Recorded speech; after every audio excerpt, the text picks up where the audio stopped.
there'll be several more.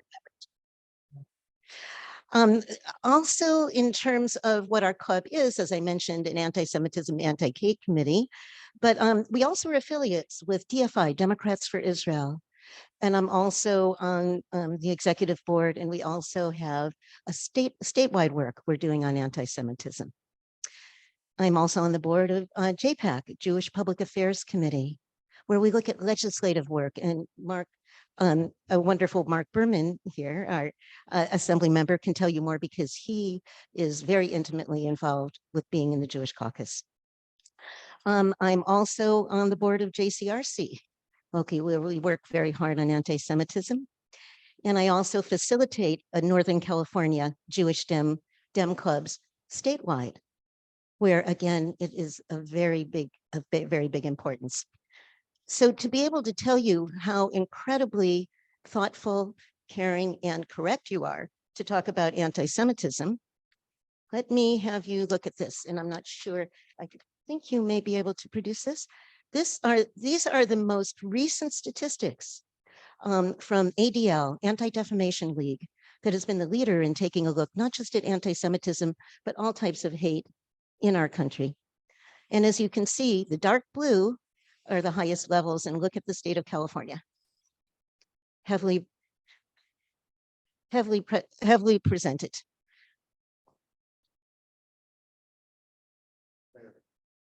This, sorry, a little bit small, but you'll see some bubbles. And I can pass this around. These are bubbles that say where in our state. And you will see that we are in a cluster in this area. And you have all been so wonderfully concerned because there are clusters in Sunnyvale and in other areas that we are at. There are many different ways that anti-Semitism gets expressed, and some of the ways in Sunnyvale have been specific to being in schools, with swastikas in schools, with an environment that is not conducive, and with with hate that has erupted, and you responded. Again, thank you. There are many other ways. There are flyers that have gone through all areas in California and also nationally. Most recently, there were flyers on the East Coast that called out several of our elected officers. Former elected Gary Kremen was one of the people that was targeted. So there's a great deal of targeting going on through the flyers. There's also, of course, just very direct anti-Semitism that comes from different areas in the community. One of those is liberated ethnic studies, different from the wonderful ethnic studies curriculum that is available that the governor had passed. And Oak Grove School District is an area that is very challenged in this right now. So we actually have a wonderful member of yours who can speak to this if we have time. So these are all different ways and different avenues, and there are many more in which this can be expressed through anti-Semitism, hate, and the type of work that we need to do to be able to counter it. Thank you again so very much for being here. Our first speaker today, and I'm going to ask him to help a little bit with redistricting, is our wonderful assemblyman that you know very well, Marc Berman. We are so delighted that he came to do this. He put it on his agenda early and clearly that he would be here. Marc has been involved. I'm going to talk about how you've been involved with us, and you can add more to it. Skip the long bios. No, okay, I'll tell you a little bit then. Okay, the short bio is that in terms of the work that Assemblymember Berman has done, not only has he in the legislature been one of the most active and productive members of the legislature, he has worked very hard on hate and anti-Semitism and all the work that needs to be done in California to make a much, much better environment for all the issues that we're bringing up our problems in our communities. He has been a leader in our local areas Certainly with our club, he was first to come in and be able to support our club, and the Democratic parties that he's involved with. Our Santa Clara County Democratic Party, where he's been active and a member, which not everybody is when they're elected, and also work in San Mateo County that has been substantial too, that he has been helping with. I think I'm going to leave this to you to tell us a little bit more. Wonderful. Thank you, Dorene. Thank you so much for that kind introduction. Thank you to the Sunnyvale Democratic Club for the invitation to come back, because for the first 6 years in the Assembly, I represented Sunnyvale when I represented the 24th Assembly District. And then after redistricting, my district number changed from 24 to 23, and unfortunately the district boundaries changed, and I lost Sunnyvale, which was the biggest city in my former district, my initial district. Thank you also to Dorene for all the work she's done in founding and creating the Democratic Club of Silicon Valley, which it's exciting that it sounds like it'll hopefully be expanding even beyond Silicon Valley, and all the work that you've done and the events that you've organized to bring together the Jewish community, and also folks who maybe aren't in the Jewish community but are curious to learn more about what's going on. I really appreciate the opportunity to come and speak in particular about the disturbing rise in anti-Semitism. And I apologize, I forgot to print off my speech, so I'll be reading it from the laptop. But we've seen a disturbing rise in anti-Semitism across the world, across the country, and as Dorene highlighted, in our own communities, in California and here in Silicon Valley. In fact, the situation is as bad as it's been since World War II. Although Jews make up only 2% of the US population, we're the target of a majority of all religious-based hate crimes. Anti-Semitism and anti-Semitic tropes have been broadcast to hundreds of millions of people by politicians, by athletes, by entertainers, and normalizing this hatred against Jews and poisoning the minds of young people of all backgrounds. And make no mistake, this hatred of Jews exists on both the political right and on the political left. In fact, it might be one of the few things that both extremes agree upon. It's kind of the opposite ends of the circle, and they end up near each other. For my first 10 years in elected office, first on the Palo Alto City Council and now in the State Assembly, I managed to avoid being on the receiving end of explicit and overt anti-Semitism. But unfortunately, that all changed a few months ago when some anonymous coward sent a hand-drawn cartoon of me to my district office, including, among other things, a swastika drawn on my forehead. I was definitely taken aback. And while in a weird way, I was relieved it was sent to my office and not to my home, it still made me worry a bit about my safety and the safety of my family. But it also strengthened my resolve to continue proudly and publicly representing my faith and my community every day. Dorene alluded to this, but I'm a member of the California Legislative Jewish Caucus. And as a member, I'm particularly concerned about the lack of awareness and understanding about the Holocaust, one of the biggest human tragedies in history. A few years ago, a survey of members of the millennial and Gen Z generations found that 63% of those surveyed did not know that 6 million Jews were murdered in the Holocaust. Far too many young people are either ignorant or misinformed about the tragedies of our past. This is alarming, and it must be a call to action for all of us. We're at a moment when strong Holocaust literacy is of paramount importance, which is why the Jewish Caucus has put an emphasis on supporting Holocaust education efforts, securing tens of millions of dollars for Holocaust education, and working to ensure that our history is accurately taught in schools. We focus on this work because this devastating chapter in history cannot be forgotten. We also fought for the creation of a California Council on Holocaust and Genocide Education, which is tasked with promoting Holocaust and genocide education throughout California to provide young people with the tools necessary to recognize and respond to bigotry or discrimination on campus. The council will assess the status of Holocaust and genocide education in California, make recommendations for how to improve Holocaust and genocide education in our schools, promote best practices for educators, schools, and organizations, and sponsor Holocaust and genocide remembrance. Actually tomorrow in the Sacramento in the legislature, we'll be having our Yom HaShoah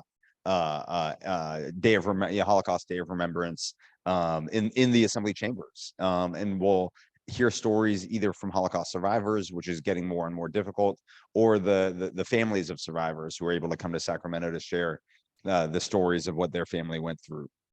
During a time of increased hatred towards practically every minority community in the country, the Jewish Caucus has also sought out opportunities to partner with and support our sisters and brothers in the Asian Pacific Islander community, the Black community, the Latino community, the LGBTQ plus community, and others. And Dorene might remember, but that was one of the first things I encouraged her to do at one of the first events that the Jewish Democratic Club of Silicon Valley ever had. I said, go partner with the other clubs and create and promote allyship, which they've done a great job of.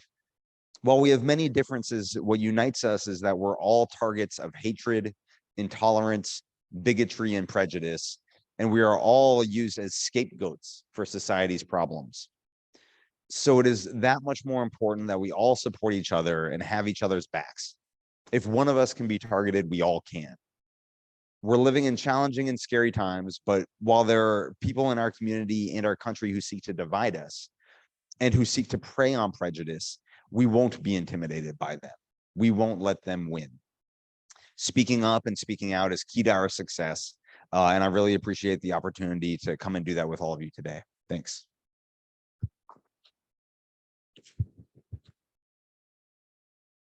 I'd like to add for a moment that Assemblymember Marc Berman spoke up at a very difficult time in our local history, where he talked when it was very unpopular to do so, and talked about how important it was to not conflate work on Israel with anti-Semitism. Everyone has a right to have their own political perspective, but when it becomes something that then turns into an idea that as Jews as a whole are people that need to be sanctioned and talked about as people that are not as good as and not good Democrats, that we speak up. And the person that did was Assemblymember Marc Berman.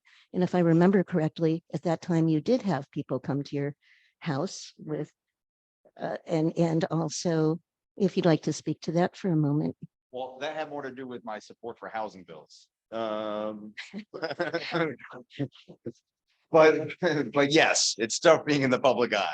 Yes, and I'm sorry. Oh, Dorene was referencing some folks coming to my house. I joked, but that had more to do with me supporting pro-housing bills in the legislature. But no, it is, but I do. I mean, I obviously know what you're talking about in terms of speaking up and making sure that folks, don't conflate, anti-Israel sentiment, anti-Semitism, and that everybody feel comfortable speaking up and having a voice and being able to articulate that voice in that position without being shouted down, without being insulted, without being shamed. And so that's something that's important for our democracy. And sometimes that's something that's challenging within our Democratic Party. And I want to give a huge shout out to Bill James, who I know will speak in a minute, the chair of the Santa Clara County Democratic Party, who does a phenomenal job of trying to keep the peace and make sure that everybody has that opportunity to speak. So speaking of which, I'll let him speak. I'll hand the mic back. So to echo and actually enhance what was just said about our county chair, Bill James. We came in as a club new to Santa Clara County, and not only with open arms and helping us, but also to be able to make the transition, because we were a different type of club. And we are partnered with many different other clubs, but being able to distinguish who we were without any type of thought that we were different from in a way that was not part of the Democratic Party, that is a very difficult task to do. And not only did he do it with great support for us, but also for the whole community. And as such, it's been seamless and we've had a wonderful experience. That is not true if, as I am partners with many other Jewish Democratic clubs throughout the state, I would go as far as to say it's unique in terms of how well it went. With great gratitude, I want to be able to talk about our wonderful county chair, Bill James. Thank you, and thank you for the generous introduction, and Dorene, and your remarks, Marc. So I want to thank both of you because when the Jewish Democratic Club of Silicon Valley got going, I'm glad that your feeling was that I was supportive and welcoming and helped you get going. And but there was some controversy, and it had to do with policies about Israel and the Palestinians, hard questions that I think as Democrats responsible in our different ways for our public discourse and our decision making about policy, we have to be able to respectfully talk about. It's not, we can't not talk about Israel or not talk about Palestinians and conflict in the Middle East. We have to be able to do that. And the only starting point that we can do that, I think, as Democrats and as Americans, is from the perspective of mutual respect and recognizing each other's humanity and the validity of differing opinions. And we'll come to a minute to the question of, well, when is an opinion? I guess anti-Semitism is an example of when an opinion isn't about policy. It's not like a fair disagreement about one policy or the other, but a deal breaker, a thing that we must always oppose, and a tactic that together we have to fight against. So I'm really honored to be asked to speak on this panel as a non-Jew who has been involved as a leader of the Democratic Party, because, you know, here in the Sunnyvale Democratic Club, I appreciate also you're having this panel today, because probably one of the most important things as Democrats that we have to remember is that that we all have to stick together, and we have to insist on standards of treating everyone as valid and everyone as human. And if we start from that, we will protect our democracy in the way that we can interact about it. We will collectively make good decisions as a country. And if we give up on that, we won't. The other side is very actively trying to break apart. So we talk about solidarity, we talk about networking, we talk about building a big community and talking to each other as a positive thing. And of course it is. We share ideas, we become aware of things, and that we might have possibilities that we might not have occurred to us, problems that we might not have otherwise been aware of. But more than anything, it is an active tactic going way back, hundreds, thousands of years of human history, to try to split off individuals and groups that are perceived as vulnerable to being split off, to make them the scapegoat, to make them the target. And I want to speak about just one thing. The other thing is, like, it goes back to medieval times, but the statistics are undeniable. The incidence of anti-Semitism, the increase, are undeniable. So we know this is a thing happening in our American society and throughout the world, but it's happening in our American society. It's happening in California. I mean, I know I'm not the only one in this room who's told people in the rest of the country how wonderful it is to live in California and be in a place that is diverse and accepting, that draws so much strength from our diversity and our immigrant experience. It's really a great and beautiful place. And it is, it's fair to say that. But these incidents are happening here close to home. And I don't think we yet know why, or have, I mean, we have ideas why, but it's prevalent. It's happening a lot close to home. And we need to figure out how that's happening, why it's happening, and how to put a stop to it. And it's not just happening on the margins of our society. You might think of a skinhead, you know, a crazy person, you know, learning some hate online, and those folks are out there and they might be involved in some of the incidents happening here locally, but it's also more mainstream. Dorene gives me credit for something that I actually got called out on more than being given credit for, and I'll tell you why. There's this local group, the Silicon Valley Association of Republican Women.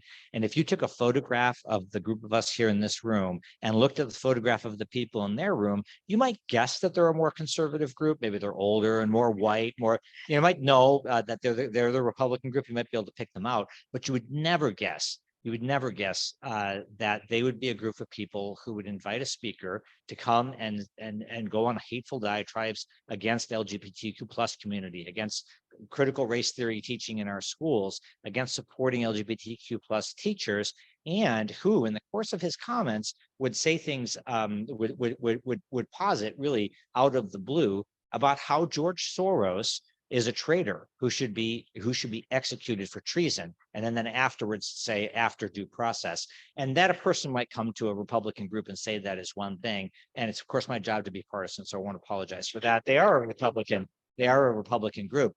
But the striking thing, and it's bone chilling, it like chills you to your heart, is the enthusiastic applause, like the bloodthirsty applause of the audience, the people like us, our neighbors, people who live in our area. It's being held in Lake Los Gatos or something. And to hear them cheer for the murder of George Soros. So the comment that I got called out on was to say, when I was describing that and other incidents of this group, I said, they were focusing on George Soros and the assumption that a lot of people knew what I was talking about. But a Jewish American activist in our Democratic Party said, Bill, I didn't appreciate that because the truth is not everybody knows. Marc's pointing to the statistics about young people not knowing about the Holocaust, right? And so at a later meeting, this is what Dorene heard and gave me credit for. I explained that comment and what that was about. That's not like a random thing. They don't just hate George Soros because he's got a lot of money and they resent that. They don't just hate him because he's got a lot of money and gives it to democratic and liberal causes. There's actually, fortunately, a good number of people of that description. But they hate George Soros because he's an iconic leader of the Democratic Party and the world Jewish community. He's a Holocaust survivor. He was a teenage boy in Hungary when the Nazis took over, and he had to hide from the people in their own occupation government who wanted to lock up his family, and we know now kill them. And so the things that are said, so George Soros is one of these dog whistles or one of these like ways that the right-wing folks make references that trigger the anti-Semitism, the racism, the anti-LGBTQ plus hate, the anti-Asian hate, all of this in their side. They refer to George Soros as this supervillain, not just because he's a liberal, in fact, not even primarily because he's a liberal, but because he's a Jew. And they hate him because he's a successful Jew. And they refer to him in all of the ways, the very insidious ways that go all the way back at least to medieval times and probably before. He's a financial industry person. He makes money through investing. So he's this Jewish financier, and it has a secret conspiracy that he runs the world. And that's literally what those themes have been repeated for hundreds and maybe thousands of years. And they are sort of I hate to use the word intellectual, but intellectual or underpinnings of anti-Semitism. And they're themes that have been able to keep this persistent and pop up in all these ways over all these centuries. And I'm going to pause in a minute, but I want to say that we remember the Holocaust and the 6 million Jews who were killed during the Holocaust. I'm not even sure that includes the ones that the Stalin and the Soviets killed. But there were also millions of others. There were members of the LGBT plus community. There were others who were targeted. And it was always the dynamic, which we see now in American government and American politics, of trying to, and we see this with LGBT, with transgender kids and their families. It's finding the other and making them other and less than human, because then it makes it easy to hate them, makes it easy to kill them in mass factories of death. And it's not a thing of the past, and it's not a thing of far away. One thing I think I appreciate the Europeans for is striking that balance between, if you're unhappy about the retirement age in France, you can show up and smash the windows of a fancy shop on the Champs-Élysées and then go back to work on Monday, and it's all okay. But what you can't do is you can't openly express the hatred of others and the intent and wish to harm others. They have laws against that, and they have a good reason for that, especially in places like Germany and other countries that were the source of Nazism.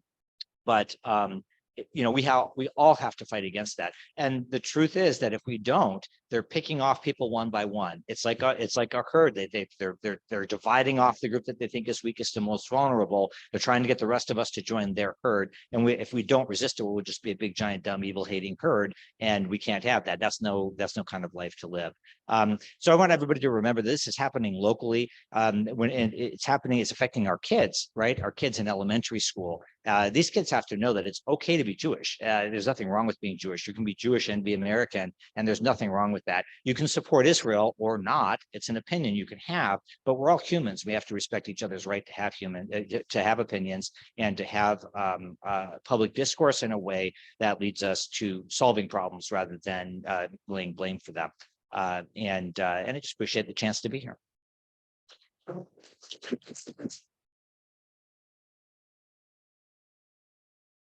He almost didn't come because he said, I'm not Jewish. How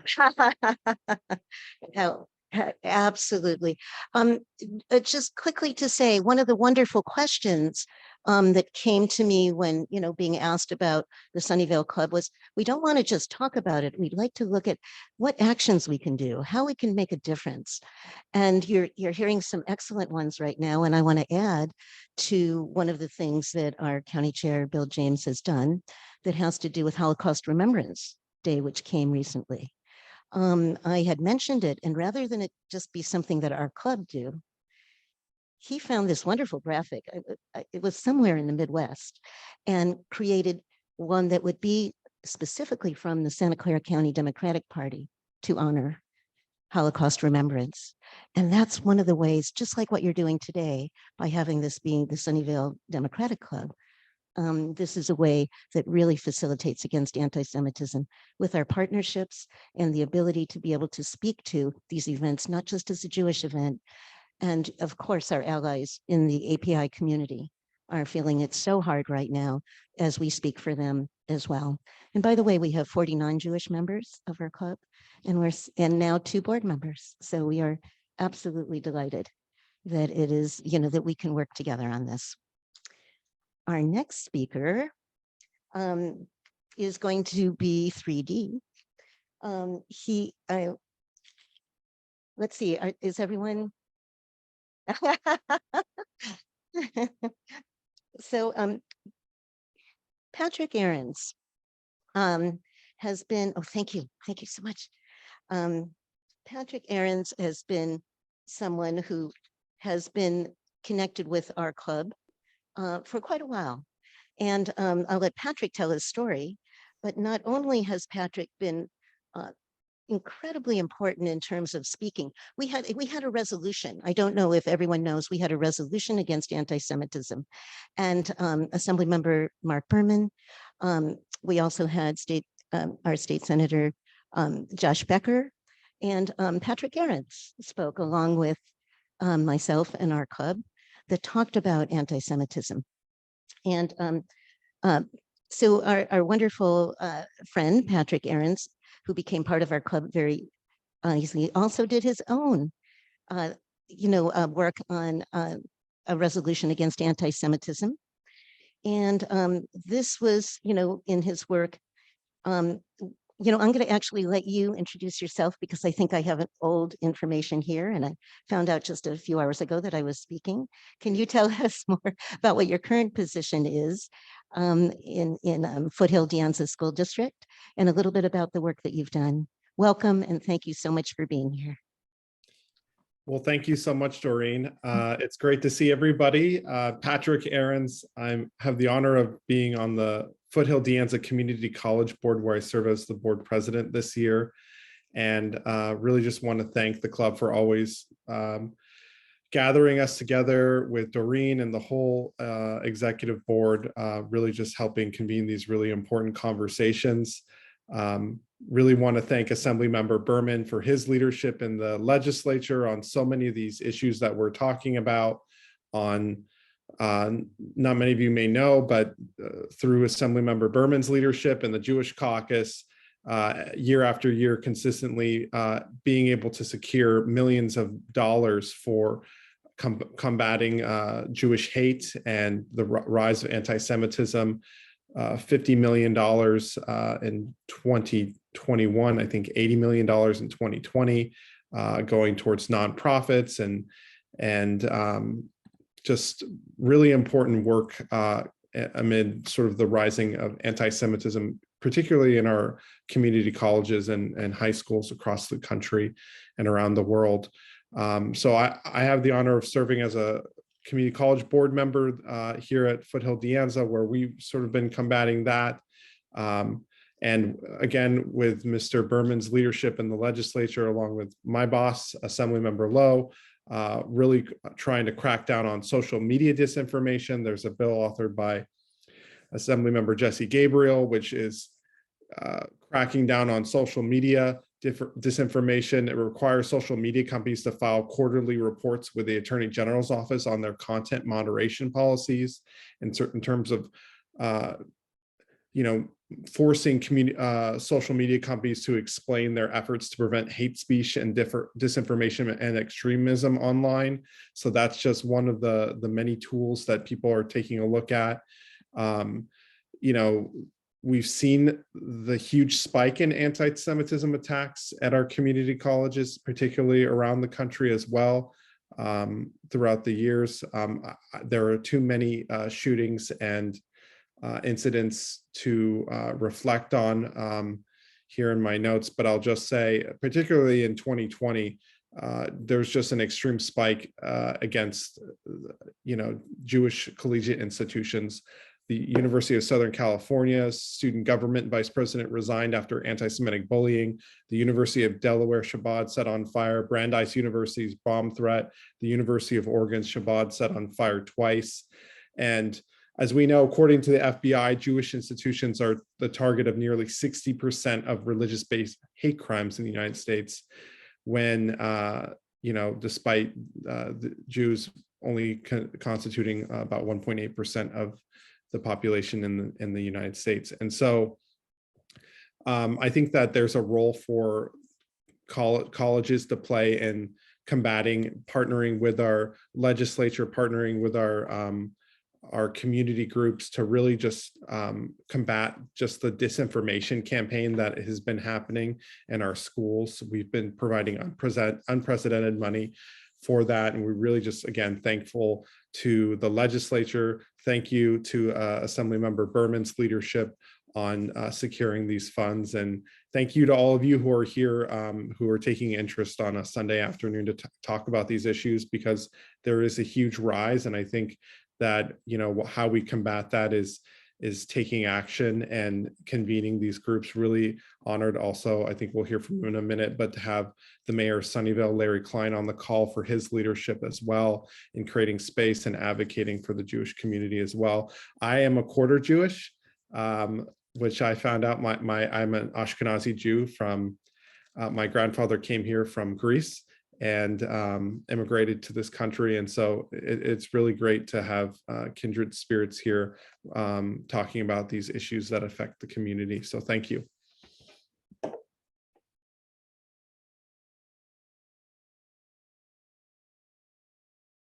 Thank you so much, Patrick. It's been wonderful to have you join us now and since you've become a member. And now one of our newest members for our club, but very involved with all of you, is Mayor Larry Klein.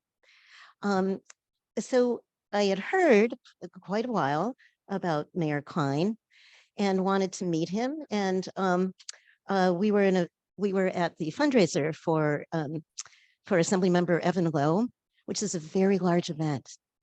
And among the 500 people that were there, I ended up sitting right next to Mayor Klein. And, I saw him and he saw me. And the first thing I said is, I wanted you to be a member forever. And within a day he was. So this has been wonderful to explore our relationship, but also to find out more about his relationship and the work both personally and professionally that he has looked at in terms of the work in Sunnyvale. So not only is he the Sunnyvale mayor since 2019 to present, a Sunnyvale vice mayor in 2018, Sunnyvale city council member 2016 to present. And he's been doing much, much more work in the community, but he has been a leader in all ways in Sunnyvale. And it's just such a pleasure to have him come and talk to us today. Welcome. Thank you, Dorene.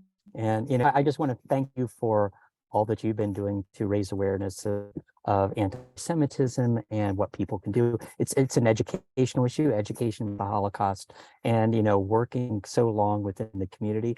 Before we sat down together, thank you to the randomness of fate. It's actually been, I heard a lot about you in the community, and for me, it's good to meet people that are really trying to build community. So thank you for that. Sorry, everyone, I wasn't able to be there today in person. I'm finally taking a real vacation after 3.5 years of COVID, but I really miss having our first hybrid meeting, and the Sunnyvale Dem Club is really good about having big discussions like this. And I think having frank discussions about where we stand in the world, what's happening, I think is one of the values of our club. So I thank you for of course our club leaders. Thank you to Assemblymember Berman for what you said. Of course, Bill James and Patrick Ahrens. I think all those struck me very closely as far as what we should be doing from a community standpoint, and a lot of it standing up. With a name like Klein, people always assume that I was Jewish. And being non-Jewish, it was actually so I'm adopted, and most of my 23andMe journey of finding my biological family in 2019. But in growing up, getting the last name Klein, that was actually my adopted dad's second dad. So so ultimately, after his mom remarried after divorce, he went from Dispersa, French, Canadian, Indian, to Klein, and people always assumed that I was Jewish. And so even being non-Jewish as a kid, I sometimes got a few disparaging remarks as a kid and kind of sloughed off to a large degree. But the whole 23andMe journey ultimately meant that I found my family, in 2019, met my biological mom just before COVID began, and then learned that my biological father was Jewish. So he actually passed away last year, but I'm still in the process of kind of discovering my Jewish heritage. And I think the last few years of the pandemic have not been easy for everyone, but for me, it's kind of rediscovering what's going on, what your backgrounds are.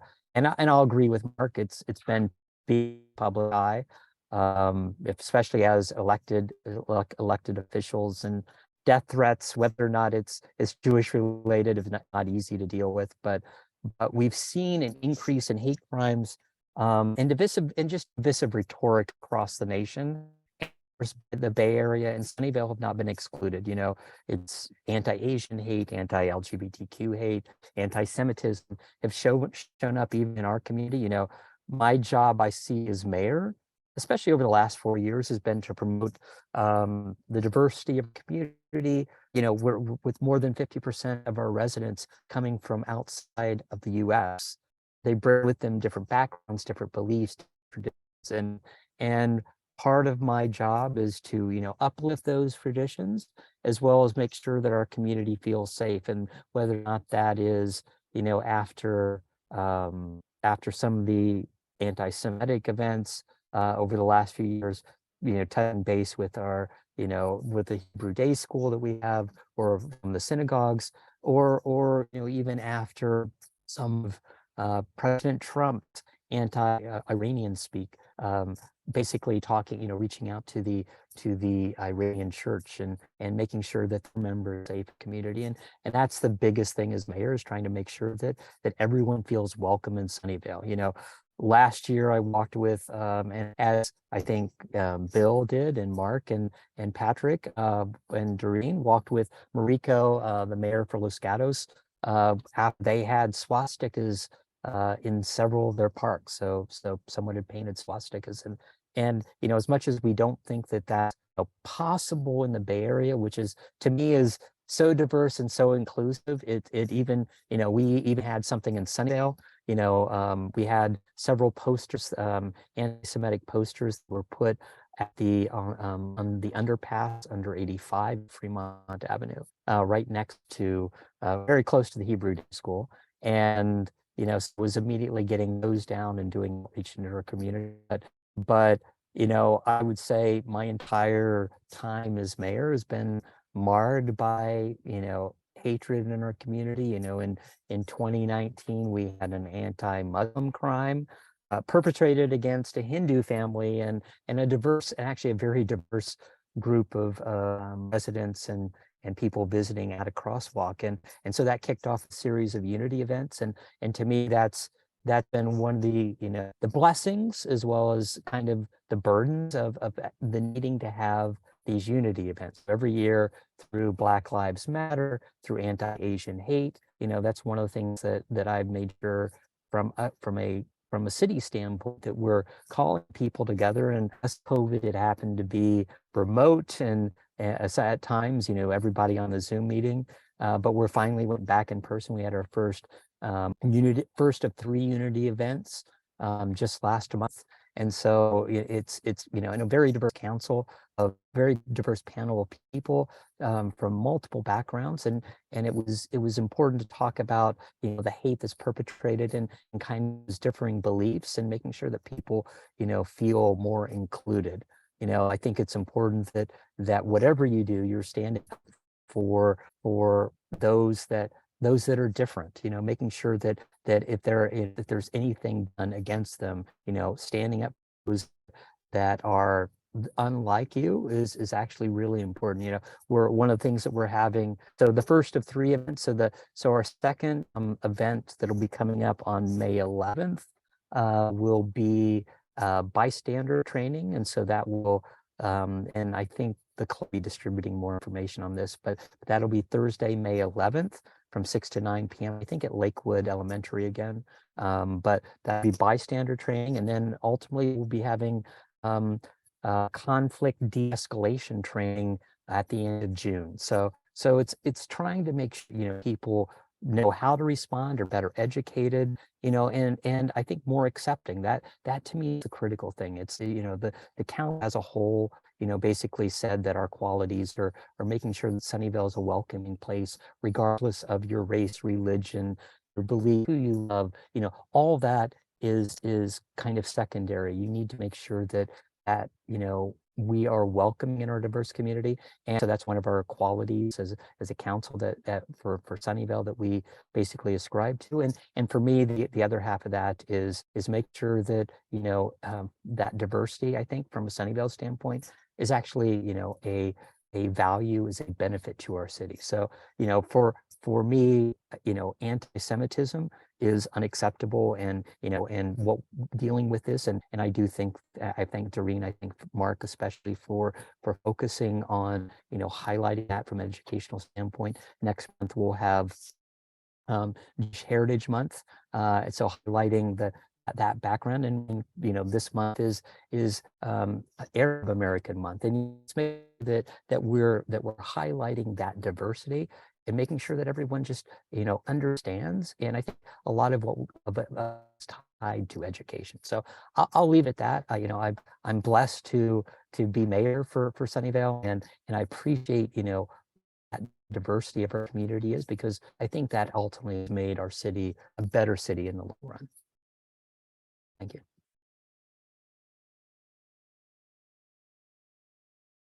Thank you so much for speaking. And this is bringing it back to Sunnyvale.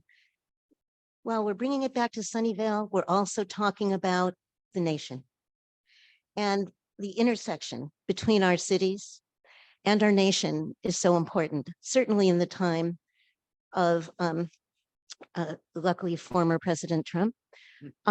We saw this rise be more available to know. It was something where the Pandora's box opened, and it just keeps growing for all communities in terms of hate being a discussion that no longer is thought of as unusual, unfortunately. One of the ways that it happens sometimes is not as apparent in nuance. There's one of our friends who's in the Zoom, one of our club members, recently was talking with another person who was just so complimentary about the Jewish community, and and they were having a wonderful talk, and we're at an event together, and mentioned with kind of awe and and support, that Jews own so many parts of the of the country, especially media and so many other areas, and pretty much own all the financial resources in the country. Yes,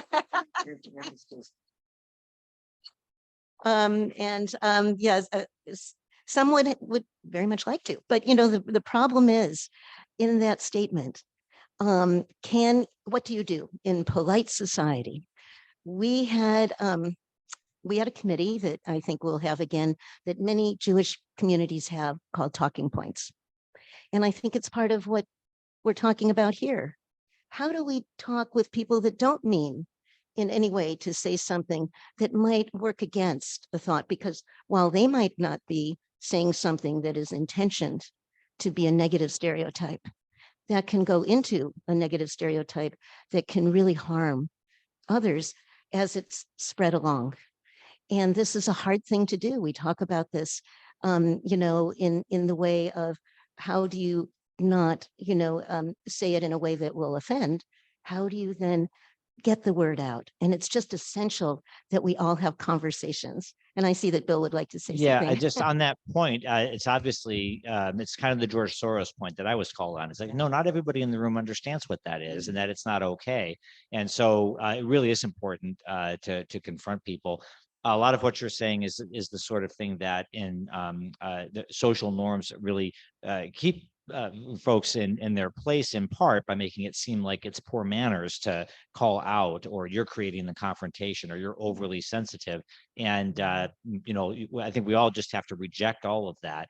I heard the mayor say that in May 11th, I think it was, there's going to be a bystander training, and that training often talks about constructive ways to engage and not miss those opportunities. But it's definitely the case that those of us who know what's going on, if an ally were nearby and could say, well, it's interesting that you say that, and I hear that you're being supportive and I appreciate that, but it's also kind of like feeds into things when you say this particular thing, or maybe I think you might be reflecting something, and people might get upset with you for doing that. But one of the things about true allyship is that sometimes it does have a little bit of a cost, and you just have to decide, well, am I going to do the right thing here? And a thing that when I go home, I don't feel bad that I didn't say something, instead that I did my best to say something in a positive way. A wonderful strategy. Do we have time for any questions? Wonderful. Yes, please, if you have any questions, also in the Zoom, please let us know. It's a great opportunity. Oh, yeah, in the chat. Chat there? Yes, please.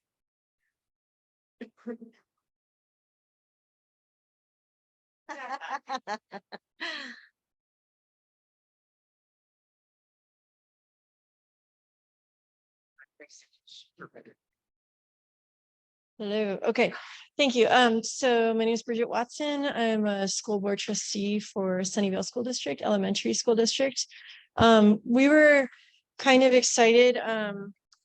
Most of the ethnic studies requirements is for high school. They talk about it TK through 12, but the adoption for a requirement is at the high school district. So we were sort of excited that Oak Grove School District had adopted an ethnic studies component. So I'm really interested to hear that you mentioned that the one that they adopted is a bit problematic, and just sort of the thoughts on that. So thank you.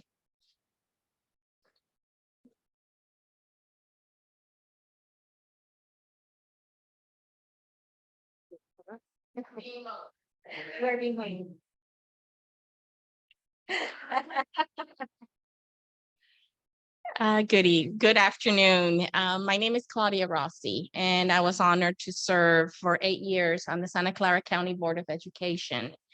And this is an issue that needs to be discussed very thoughtfully. I'm here today as someone that many years ago, about 25 years ago, attended an event that had a guest speaker by the name of Carolyn Goodman. Carolyn Goodman was the mother of Andrew Goodman, who was a martyr for civil rights, a young man that was seeking to register young people in the South to vote.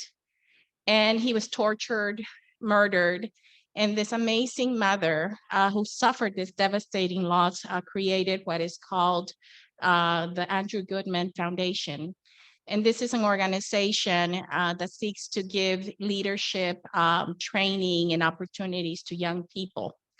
And so while I don't necessarily want to address the Oak Grove issue. I want to speak about a larger one, and it's this.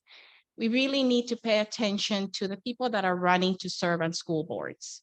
I want to publicly thank Bill James because in Morgan Hill Unified, we had a candidate whose platform was to make sure that schools were a place for Christian prayer.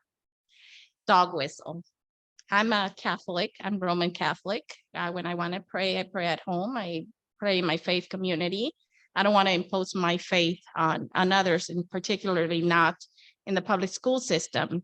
So I think the broader point that I want to make in visiting all of you is whatever happens in any school district, whether it's within our city boundaries or outside of our boundaries, has a tremendous impact. There's a perfect storm right now of young people who have been isolated from each other. And there's a tremendous opportunity to radicalize young people through content on social media. So what happens behind the closed door of that bedroom that houses that child who is on social media? And so the people that run for school board matter. Mental health services for young people who are being radicalized. It's anti-Semitism, it's anti the other, it's anti-immigrant. So we need to make sure that at the county level, we're investing in mental health services for young people, and that organizations like Silicon Valley Faces, I don't know if they're still around, but they used to create a lot of content where they would bring young people from different backgrounds to engage in dialogue. And this was guided dialogue that was meant to encourage empathy and to listen to the stories of others, because it's easy to hate when that hate doesn't have a face in front of you.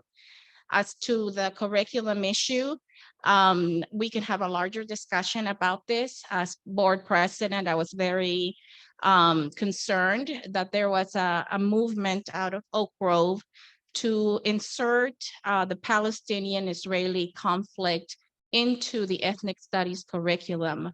And while I think that these are discussions that can be had, the agenda was to insert it in a way that many of you who contacted me at the time were greatly concerned about. I felt that some of that was reckless, and it was an agenda that did not promote unity. And so the County Office of Education provides professional development and support for teachers in the implementation of curriculum.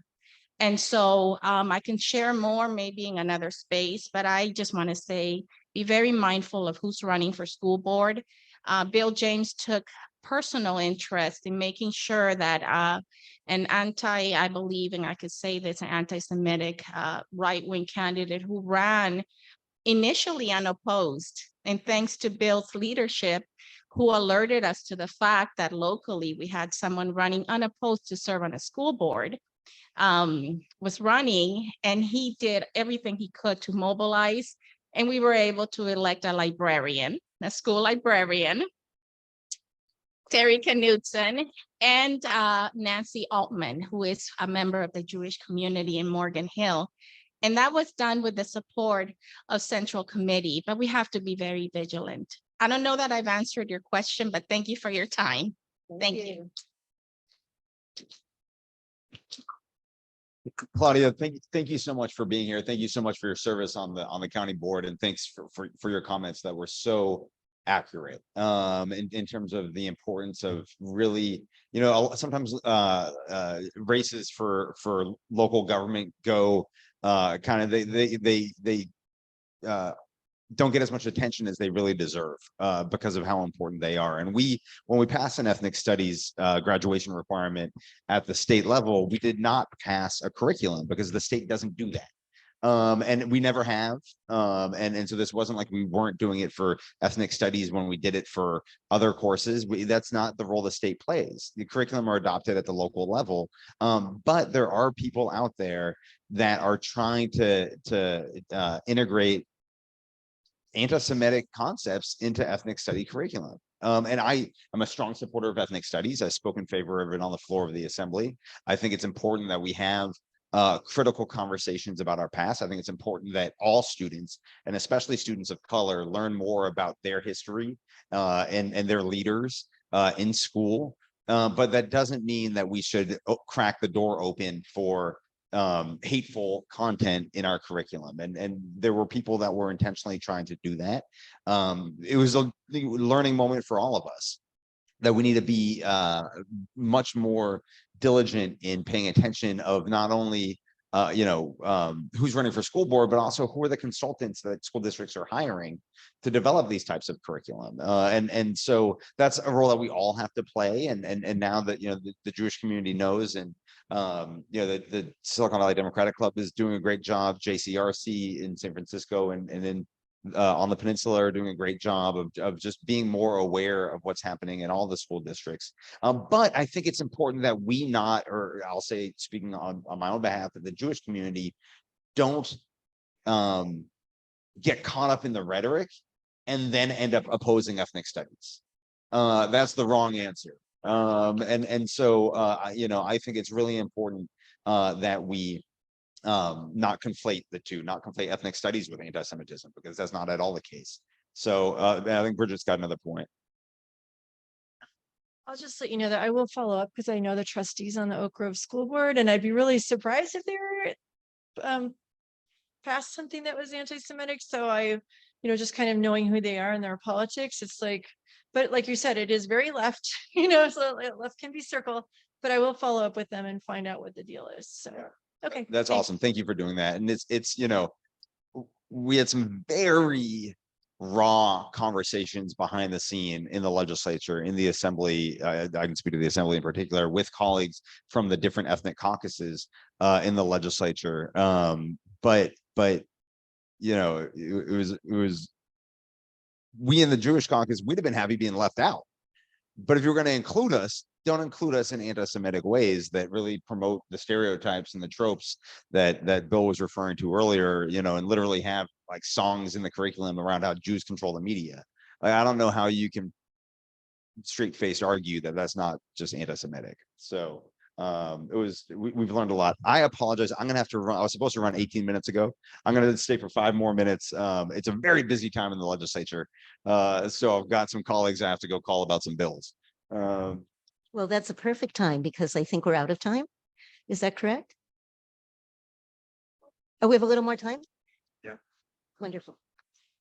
So just thank you to the school board member for bringing that issue to the front. I think one thing's important is that we, as Democrats or Republicans or whoever, that we not really bring our most controversial issues of policy about which we might have disagreement to into the kids' classrooms in ways that expose them to that. I really think that ethnic studies can be a celebration of everybody and their humanity and value, and that's where kids kind of start from. And I don't think we should really do anything that would contribute to anything other than that.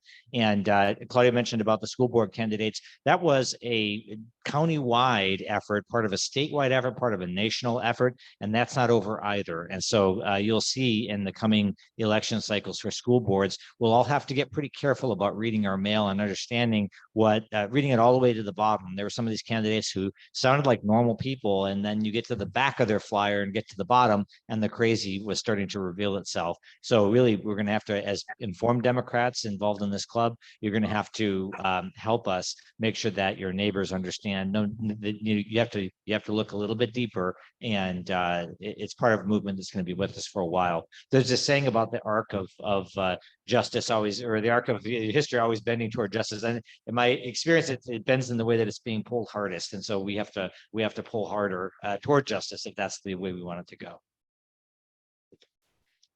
Wonderful. Does anyone else have a question? Dorene, we do have some From the chat? hands raised in the Zoom. How about Michael Abramson? First, I'd like to express my appreciation to Sunnyvale Democratic Club for hosting this event. I was involved with this club for a number of years, although I don't live in Sunnyvale. And thank you guys that you are doing this. And also, I want to express my appreciation to people who came to this event who are not Jewish themselves, because I believe that we cannot stop anti-Semitism if only Jews are concerned about it. That's just very important point that I wanted to make. But my question is this, that before we can decide on what are the best ways to confront this and to stop this, maybe we have to give some thought about what are the origins of this, what is feeding it, why it is rising so fast. And why it is rising on the right, we probably understand it better, because anti-Semitism was always linked to the ideas of white supremacy and racism, and all these ideas, they usually came together and they still come together. But why is it rising on the left? And I have some guesses based on what I know, but I'd like to know your opinion. So is it coming through this ethnic studies? And maybe not only liberated ethnic studies, but in general, this idea of pit one ethnic group against another and divide them between the oppressors and oppressed, it's already something that could fit into this hate. And if all white people are considered as oppressors, that is even worse than if all Jewish people are seen this way. So maybe there is something wrong in this. Then another venue is so-called BDS, which is from people who support Palestinians and or believe that they support Palestinians, and hence they portray Israel, which is the only democratic state in the region, in all these black colors. And this is what is happening on campuses and on many campuses from my children. Maybe there are other sources. So maybe we could think about this more and be honest about it. So I think, and Michael, correct me if I'm wrong, but largely it's why is there anti-Semitism on the left? And I think you alluded to, did he allude to issues of BDS, of boycott, divestment, sanction? You know, I think there's a misunderstanding. There's an oversimplification of the Israel, kind of Israel-Arab conflict and Israeli-Palestinian conflict, and really a lack of understanding of the situation in Israel and the situation in the Palestinian territories, and this narrative that you know, Israel is the oppressor and the Palestinians are the victims. And let me start off by saying I disagree with a vast amount of the Israel's policies on a vast amount of issues, especially the current prime minister and the current administration in Israel. But it's something that's very easy to put in a black and white way that doesn't at all kind of acknowledge just how complicated the situation is in the Middle East, and just in the complicated nature of the history. I mean, I took courses on Middle East conflict when I was in college, and it's gotten even more complicated in the 25 years since then. And it doesn't acknowledge that there, you know, people who are right and people who are wrong on both sides. It doesn't talk about how Israel is the only democracy in the Middle East, and thankfully still. And it better continue to be that way. And I was very proud of the protests that helped to push back the judicial reforms that Prime Minister Netanyahu was trying to push through in Israel that I strongly oppose. But it doesn't talk about how, you know, it is a crime to be a member of the LGBTQ community in Palestinian territories. It doesn't talk about the lack of human rights in the Palestinian territories. It doesn't talk about the lack of women's rights. It doesn't. So it's it's such a complicated question that we need 2 hours just to talk about that, and we don't have that time. But for folks who don't have a lot of understanding or knowledge of the Middle East, it's easy to have it be us versus them, and it's easy for Israel to always be the aggressor, and for the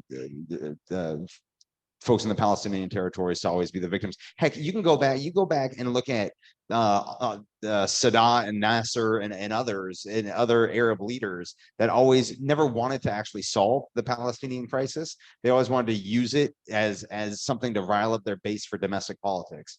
So this is a remarkably complicated issue. But for folks who don't understand it, it's easy to have it be kind of black and white. So I'll add, just like from the Democratic Party perspective, and from as an ally and not a member of the Jewish community, I think that like Jewish Democrats and Jewish Americans that I know also care about Palestinians. They don't want anybody to be killed, and it's a complicated set of problems. I think it's to the shame of the developed and powerful of the world that we haven't all done more to achieve peace and protection for all the lives in the Middle East. It's hard because I know that a lot of American Jews and a lot of Jews throughout the world identify with Israel for a lot of different reasons. But I do think that in the context of this discussion about anti-Semitism, it's never okay to decide that you hate or want to harm Jewish people because you disagree with something that Israel's done, or you disagree even with what opinion those Jewish people have about what's going on in Israel. You can have a strong stand against anti-Semitism and against hate and hate crimes of all types, and still have one view or the other about issues relating to Israel and the Middle East. And I think that if we start from the position of humanity, if we start from the position of humanity of all people, I think we'll all see that we are uncomfortable about what's going on in the Middle East, because there is so much inhumanity and so much harm that goes on, and we all have to do more about it. No. Okay, let's stop. I got- So Thank you.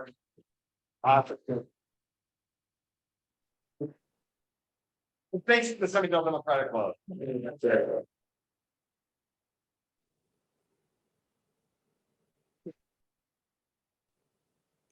I do see another hand raised fantastic. on the Great. Zoom. Oh, can I just say really quickly, in Sunnyvale, there have been several incredible protests. And I don't know if any of you had a chance to be at them, by a group called Unacceptable. And that is a group of Israelis primarily who are protesting the Israeli government.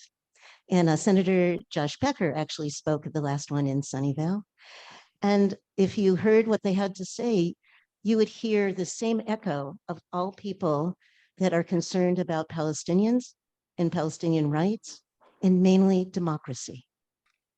And this was, very, very impactful. It looks like some of you were there. So it was really a way that Sunnyvale contributed to the dialogue in a way with what's happening with hundreds of thousands of Israelis right now on a daily basis fighting for democracy. Thank you. All right, we have Councilmember Mellinger on Zoom. Go ahead.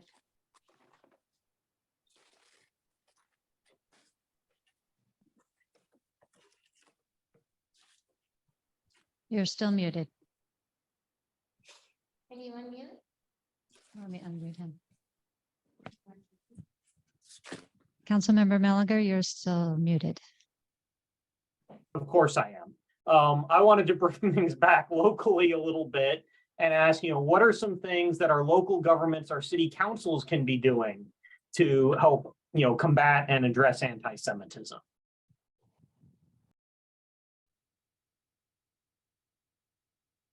Marc Berman just left. He'd be a good guy to answer that hard question. Well, thanks, Richard, for that suggestion. I bet Richard has some ideas about this, but obviously the bystander training that the mayor was talking about is the sort of thing that I like that sort of training, because it gives us skills. It gives us the ability to know what to do in that circumstance when this thing is happening. You can't believe it because it's not the sort of thing you would say and you're thinking someone should do or say something, if you have the training, you might think of some way that you would feel safe intervening in a way that can be supportive and instructive. So I think the bystander training is great. I think that anything that helps us all understand each other's humanity is good.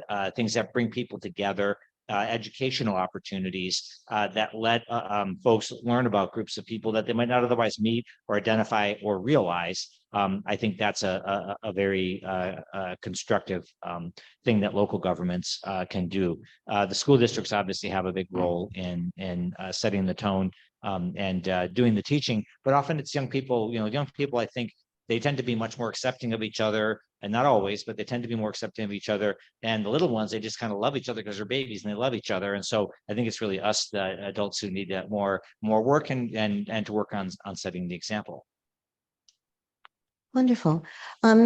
This is a model that was wonderfully produced today with the Sunnyvale Club. Certainly other clubs, other communities can have these kinds of discussions.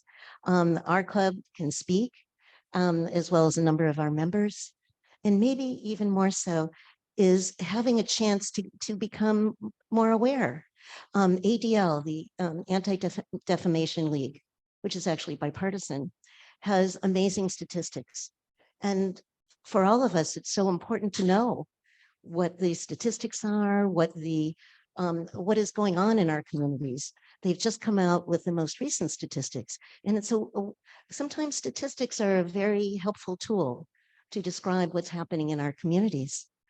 Talking to friends, having a discussion that might be even not just about anti-Semitism, but hate in general, having a chance to have discussion in small groups. Book clubs are incredibly helpful in being able to spread the word. And more than anything, connecting as we are today so that we have a chance to develop relationships in the community from many different points of view. Thank you.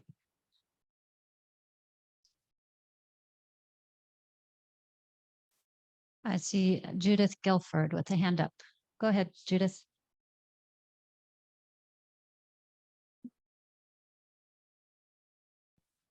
Hi.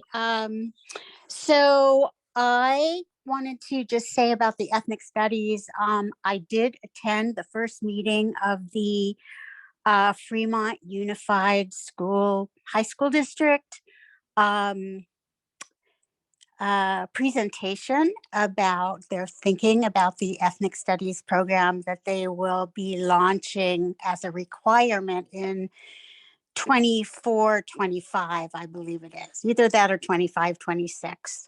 And I just wanted to say that I think they're being extremely thoughtful about the curriculum that they're developing. They have a lot of different faculty members working on it, led by a lovely social science curriculum director. And they will be taking more reviews. They want to listen to all people. They have not bought any outside curriculum, and they are making their own. And my understanding of it was that it's being that it will be a 9th grade, 1 semester course. The first semester and the second semester will be a health course. It's very much about personal identity. Who am I? Where do I come from? Who is my community? And then what are other communities? And what's the difference? How are we alike? It's very based on the human component of how much we're alike, as much as how we are different, and to appreciate those. And so I just want to say that I think that I think they're off to a good start. And if anybody's interested, just they're open to any kind of interaction from the community, many stakeholders. And I just wanted to put that out there. Thanks.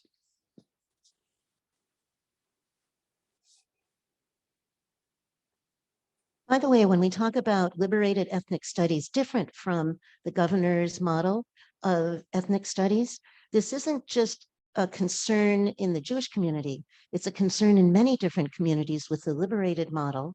Martin Luther King in the original model was not included. There were many communities of color that were not included. So these were coalitions that were working against this. It wasn't just a Jewish effort to have the same curriculum that the governor has proposed. Thank you. Hi, I'm Linda Sell, City Council member in Sunnyvale, but here to speak on my own behalf. And I think maybe a year ago when those hateful things were happening to your city council and the mayor, the community came together and they had a rally, and thousands of people came to support unity. And I was just wondering, in that community, you're from Los Gatos, right? What happens after the rally? How do you keep it going on? That there was that element that was very negative, and then the community came together. And I was just wondering what happened next? How do you keep it going? Like every day you got to keep the unity going, and how do you do that? Thank you for that question. It's a complicated answer because it keeps changing in different ways. It has moved away from being about some anti-Semitic work to being against some of our Democratic members, most recently Rob Moore, who is being attacked now that Mayor Siak had to leave, for her safety. So what we're doing is he also is part of our club and very connected. And so we come on Tuesday nights when we can to support him because he's being attacked just because of what he supports. Which even now. I'm sorry? Even now on the council? Oh, yes. Oh, yes. Sorry. And there is a QAnon factor to our bucolic community. And it has really been active and continues to be active. Hate doesn't tend to peter out easily because there's many ways to replicate it and there's many ways to join that are online and are part of the dark web as well. So it still exists, and we still try to support the electeds that are being attacked. And it is multifaceted. It's not just the Jewish community. So because we know what our experience is in the Jewish community from, actually anti-Semitism is the oldest type of hate that exists, and that we know what it's like, as many communities do, we all try to stay together and support each other. Thank you for your work. You are so welcome. Thank you.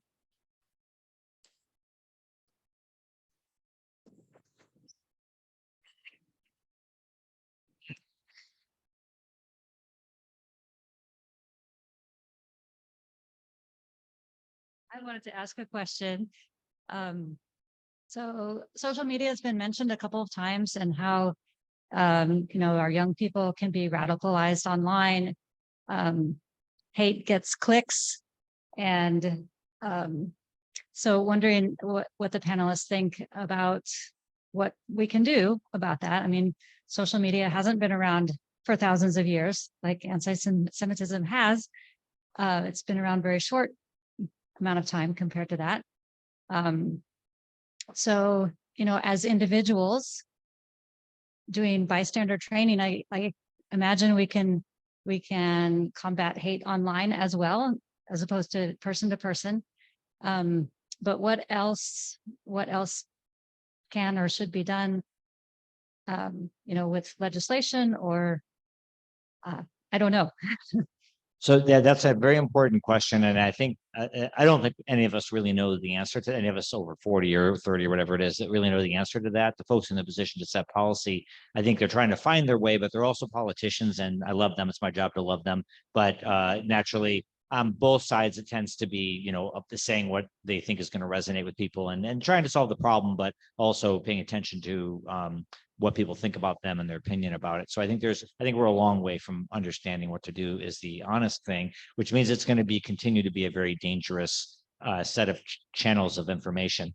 I remember I used to like bumper stickers because, as a young kid, very interested in politics, like bumper stickers.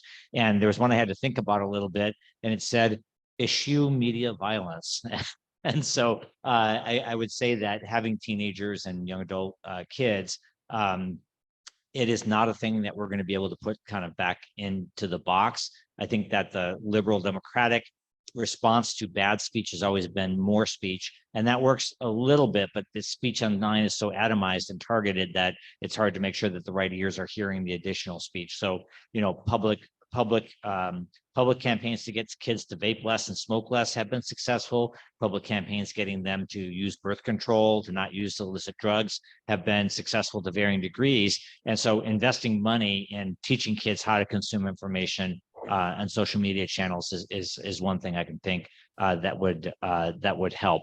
But the truth is, with like artificial intelligence that we're all reading about recently, especially that being an immature technology that it's going to be hard to regulate effectively.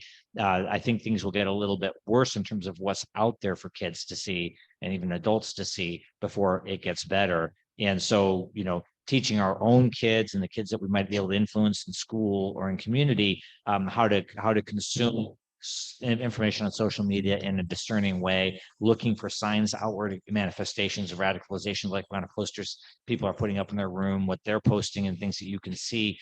These are all going to be important tools. And then just eschewing the media violence. So some platforms, like what Marc was saying about a bill that would require companies to report, just to say what their content moderation policy is, what they're doing about it, what the budget is, what the staffing is, what the training is. I think we'd find that today the Twitter content moderation policy is about nothing, and the team and the resources are nothing. And so maybe we can all collectively start to make judgments about which social media platforms we favor, based in part on how responsible they are as reflected in what their policies are. Because I think that the labeling is good because parents can see over the shoulder, and kids might get some thought, but doing nothing is obviously, that's going to devolve into the worst possible scenario. So not very satisfying, but it's going to get worse before it gets better. Yeah, Eric now also. Thank you. Yeah, go ahead, Patrick. Thank you. I mean, this is an issue that is really the focus of of us at the community college as well. It's particularly troubling given the rise of social media hate speech and the fine line that a lot of opponents of sort of social media transparency bills want to take of, it's free speech versus hate speech, and you get into a lot of these arguments. Like I had mentioned before, I really do feel like California is sort of leading the nation in terms of their social media transparency measures. Back in September of 2022, last year, the governor signed Assemblymember Gabriel's bill that requires social media companies to publicly post their policies regarding hate speech, disinformation, harassment, extremism on their platforms, and to also report data on their enforcement of those policies. Like our chair, Bill James, mentioned, there's a huge lack of enforcement on this stuff. And not only is hate speech and disinformation being used on our social media platforms to sort of further anti-Semitism and hate speech and disinformation harassment, but it's also social media is being used to organize around these really just terrible disinformation and threatening campaigns against people. And so I think that there's a role for the community colleges to play. There's a role for the community to play. I'm really grateful to see so many of our elected officials even on this Zoom. We have Mayor Larry Klein, we have Councilmember Linda Sell, Councilmember Richard Mellinger, Trustee Bridget Watson. It's really reminds me of what a special place Sunnyvale is. and the leaders that we do have now. But I think that we're just at the beginning of trying to hold social media companies accountable to be doing more. And then again, working with our schools, our community college districts, our K through 12 schools on combating the bullying that's happening on social media. That's just making it easier, frankly, to spread harassment and anti-Semitism and a way to organize that. And so I think that that bill is a good first step, but it's going to evolve as AI evolves, as social media evolves, you know, every couple of years, it seems like. Thank you. Yes. Question. First of all, let me say, I don't know what I'm talking about, but all this discussion put me in a place a long time ago in a classroom that I was in. And there was a beautiful boy. We were all about 9 years old, I guess. It was fourth grade. And he was kind of shy. He didn't, you know, speak up a whole lot or anything. And he wore some unusual clothes. Like he had a sweater that was knit in this most beautiful pattern. Very colorful. Nobody else wore things like that. So he did stand out. But what happened was some of the kids in the classroom started to say he was a communist. And they would start, you know, little groups, you know, where they would talk about him and, yeah, he's communist and that's probably what he's going to do next. You know, he's going to do this in the classroom, or he's probably thinking about this with his family. And what the response was the teacher said to this boy, please go out in the hall. He went out in the hall, and then she just told everybody about him. His, you know, he came from, this is so many years ago, but I remember every word, you know, that he came from Estonia. His family was from Estonia, and they were fleeing from communist rule, and they fled to Sweden, and they moved here from Sweden. And you know, she talked a little bit about what it means to be able to come and take those risks and do all the things that their family did to arrive here, and that it was really kind of shameful, you know, to talk this way about one of our classmates. And nothing ever happened after that. So I just wanted to share that story because he grew up to be a sociology professor, and you know, but it just, somebody needs to say something. And I know this is part of your training and your bystander training and all the different, which I haven't attended, but I will. So I'm sure some of those things apply, but some of them don't in this modern era in school. I don't know. But anyway, thank you. Thank you. So thanks, Sue. That young man, first of all, if he came to America from Sweden by way, or from Estonia by way of Sweden, he's obviously a socialist, not a communist. But it's an example, like a looking different. That's what struck me about what you said, just dressing differently. And there's part of the hard thing for those of us who are thoughtful about things like this as humans is to realize that there's that part of human nature that is just relieved not to be the other and wants somebody else to be the other, and too quickly falls in with the you know, making somebody else the other, because at least you're safe when that's happening. And so that's an example of that playing out in kid life, but we do know that it plays out in adult life too.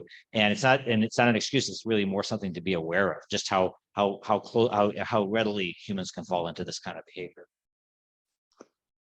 Yes, also another important part of training is anti-bullying training. And this has been, you know, really embraced in many schools and is part of, you know, early childhood, you know, trainings. And it's just essential to start it early, because the ability to differentiate the difference from having the knowledge that people are different and how it becomes a group and how it can then harm and hurt is really essential. So that type of training is very important. And I think it's the reason we're trying to get to know each other a lot more to know these differences. But those trainings, is that happening in schools in Sunnyvale?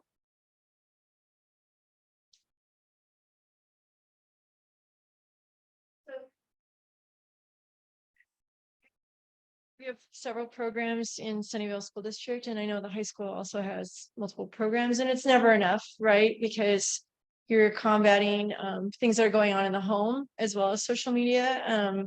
So like when my kids are now in their 19 and in their early 20s, but you know, and I was a teacher as well. And, you know, the kids would basically self-regulate on the playground. Like we'd have kids who would get chased around the playground because they were Jewish, like, you know, and teased. And then the other kids would be upstanders and stand up for them and come in. It would be a whole big thing. And we'd have a classroom meeting about it, you know, or it would get, if it was at the middle school level, it would get reported to there. But we have things that are very unsatisfactory to parents and adults because we have restorative justice, and that means that not always is it reported out to all the other adults exactly what happened as far as the teaching moment.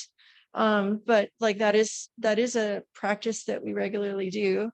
But you know, it's a lot, and this whole conversation just reminds me to check in with my Jewish friends because everything that's in the news and everything they're going through, they really are feeling it a lot. The statistics affect them a lot more. And so I just want to thank you for coming today because I feel like I've got a few people I'm going to be checking in with. So thanks. Thank you. How lovely. I just wanted to really encourage everyone to go to this bystander training that the city of Sunnyvale, in partnership with Sunnyvale School District and Fremont Union High School District and a couple of other organizations are putting on, because it is so important. And, you know, hate is shown in a lot of different ways, and sometimes it's not even intentional. And we don't sometimes know how to react. But something happened to me personally 2 weeks ago, and it was, I don't think it was meant to be, you know, but no one stood up and said anything. And what it was is three letters that were put on a document, JAP, and it was JAP, JAP, JAP, 8 times on that document. No one, if I was not in that room and didn't say anything, no one would have said anything, and that would have went out. And so it is something that we need to, at every level, be able to be bystanders and say, this is not right, please change this. Or even to, and maybe if you agreed with what was written, to say, it looks like someone doesn't agree, just to acknowledge that person's, what they're feeling at that time. And so it starts with each of us, so that it doesn't get to the point where we are destroying each other. And so, you know, please come to that bystander training, because I know oftentimes we don't know how to react, and that hate continues to grow. And so I look forward to seeing you all there. Thank you, Naomi. And I'm really sorry that that happened to you. And you know, I think we all know that's a slur. It was a slur used to others so that we could take Americans and put them in internment camps, and that we could harm Japanese soldiers. All, and yes, exactly. But this is, it's the othering, and it's the dehumanizing. So it's not okay. So I'm sorry that happened. Oh, we have, I think, an answer for that. Yeah, very quick. Sure, and Naomi, thank you for sharing that. I just want to say that I'm shocked, but thank you for what you're going through. I did want to say, so just to kind of reiterate what the bystander training, so that unity event on May 11th. So that's a Thursday night from 6 to 9 p.m. And so it's kind of going through the different, you know, ways, first on what disrespect is, from microaggressions to violence, and then looking at, you know, strategies for intervention, distraction, delegation, documenting delay, and indirect. And it's how to prioritize your own safety while intervening. And so, you know, there'll be more of that on that Thursday night, May 11th. And then we talk about kind of embracing other cultures. And so one of the things that following Saturday, so that same Saturday, the 13th, is Hands on the Arts, which has become a Hands on the Arts multicultural event now. So it's not just art for kids, it's basically a celebration of diversity in Sunnyvale. And I think, having lots of different music and exhibits talking about different backgrounds, to just be exposing yourself to other cultures, I think also is helpful. But those two are kind of going hand in hand in May, and I'll make sure that it's part of the minutes or part of the club's data that's going out as far as upcoming calendar events. But thank you for sharing that, and having such a local or very recent experience. So thank you for that. All right, we have time for just one more question or comment. Naomi was talking about what we as individuals can do, and I had a similar situation. I had an electrician come to give me an estimate on doing landscape lighting.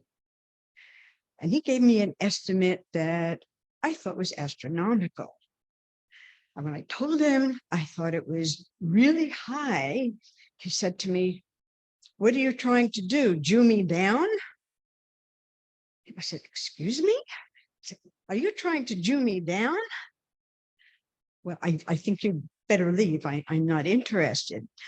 And I thought about, what do I do now? I'm not trying to do nothing or stay silent. So my first reaction was I called the ADL in San Francisco and spoke with them.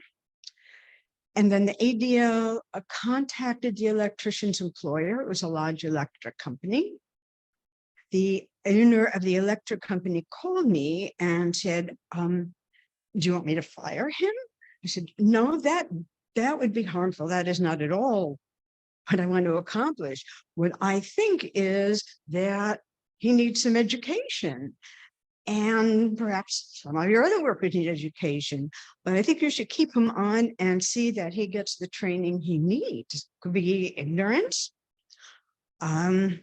anti-Semitism, no, but to fire him would be the wrong thing. There is a way to correct this situation. So situations do come up in our daily life. They come up every day, and to say nothing or try and shrug them off is counterproductive. So that would be my point. Say something, do something. Okay.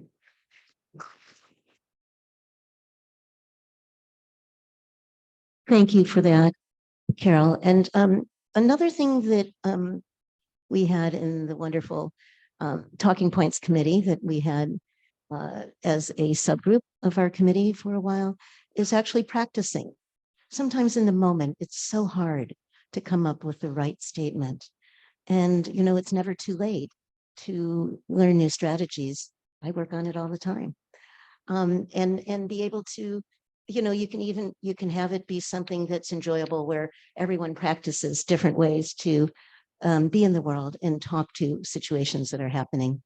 And please don't be concerned about stepping up and talking to your friends about, let's practice this, let's work on this. That just spreads the work to our area in such an important way that we're all able to be the advocates that we want to be. Without any way that I can describe the gratitude that I have, I will just say thank you so very much.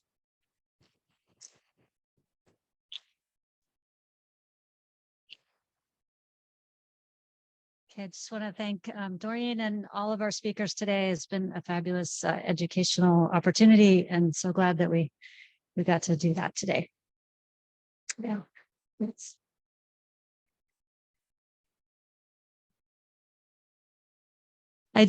Before we close out, I do want to thank the members of our executive board who made this hybrid meeting happen. It was always a audiovisual logistical challenge. So Mike Cerrone, Julia Liu, Martin Pine, Gail. Great job, everyone. Gail Rubino, who arranged this fabulous space for us here. And Tara Martin-Milius as well for helping us get set up. Yeah. And usually at the beginning of the meetings, I acknowledge all the elected officials that are here today. And I didn't get to do that because I wanted to get us, we had gotten a little delayed in getting started, but I do want to recognize many of them you already saw and spoke here, but there are a couple others. So of course, online, we had Mayor Klein and Councilmember Mellinger.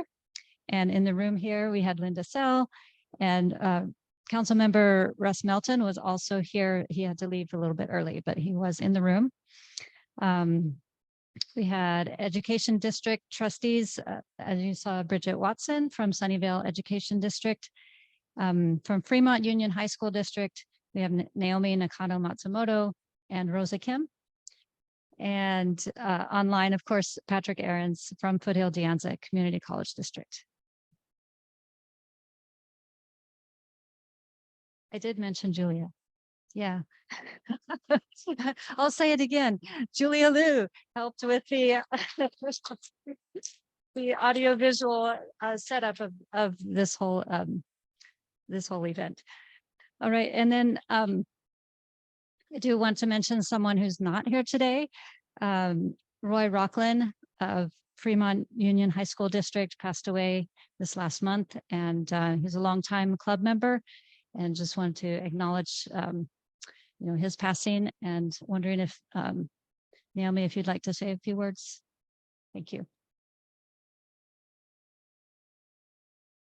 Well, thank you for this opportunity, and we are very much still in grief because Roy was a good friend and a good person and a very trusted colleague on our Fremont Union High School District Board. And one of the things that I loved about Roy is his frankness, but with such compassion.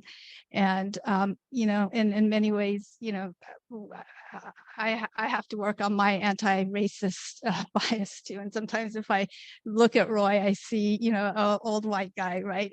But he was probably one of the best allies on our school board as far as seeing what students needed, and no matter who they were and where they came from. And so Roy was always a champion, and he always supported me. And I know that he really issued the values of the Democratic Club. And so thank you, Roy, for all that you've done for all of us so that we can be here today.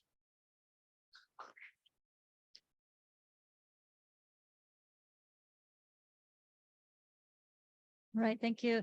And just wanted to make one more announcement before we close out, that next month at our May meeting, we'll be having our board elections, and our nominating committee headed by Cheryl Bartholomew is working diligently to finalize the slate. There are still a few details to be worked out.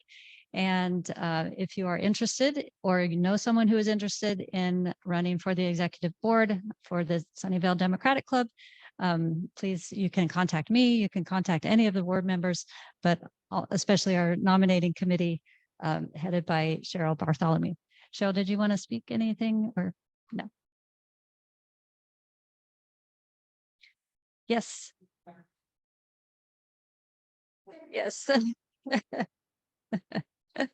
Yes, and Margaret Lawson as well on the nominating committee.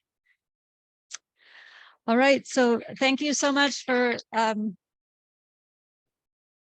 those online and those in person. Feel free to enjoy the remaining treats here and talk.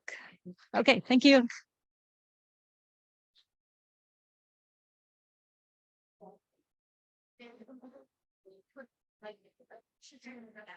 No.